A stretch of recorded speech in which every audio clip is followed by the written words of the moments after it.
उपस्थित मुख्याध्यापक, शिक्षकगण, विद्यार्थी आणि बहुसंख्येने जमलेले पालक, आज आपण आनंदोत्सव साजरा करण्यासाठी म्हणून जमलेलो आहोत। स्वातंत्र्य दिन आहे आणि अगदी कालचा जो दिवस होता तो थोडा वेगळा होता।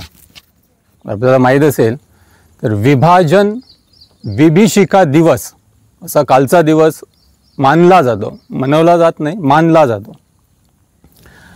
कारण विभाजनाच्या वेळी जे भयावह वातावरण देशात निर्माण झालं होतं त्याची एक स्मृती म्हणून कालचा दिवस आहे।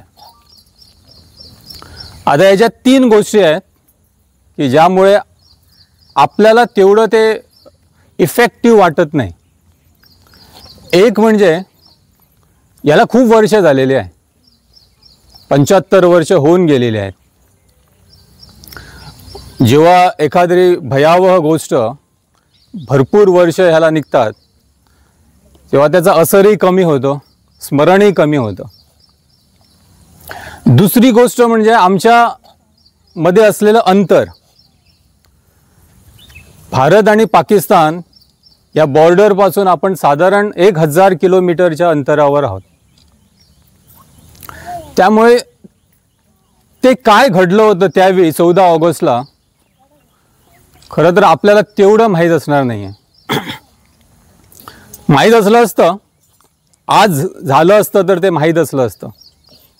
कारण आज आमच्या हातामध्ये सोशल मीडिया आहे।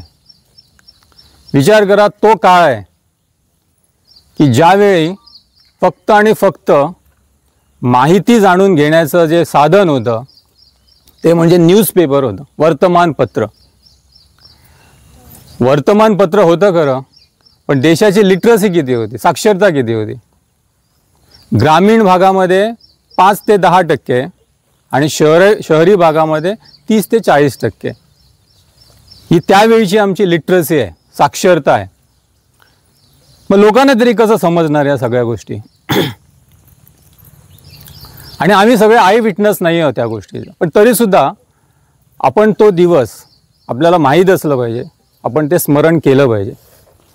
जिथे आपण आनंदोत्सव साजरा करतो तिथे आपल्याला त्याही दिवसाचं स्मरण असलं पाहिजे।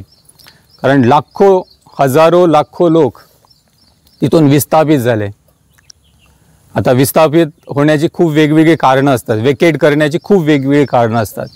आता इथे मी ज्या पुनर्वसनमध्ये राहतो तिथे मला काय वेगळं सांगण्याची गरज नाही आहे विस्थापन काय आहे ते।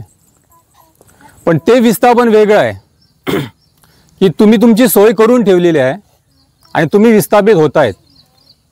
पण ज्यावेळी फाळणी झाली त्यावेळी विचार करा की ज्यांनी देश सोडला त्यांना माहीत नाही की संध्याकाळी किंवा रात्री जर आपण पोचू किंवा दुसऱ्या दिवशी आपण पोचू तर आपण थांबणार कुठे आहोत?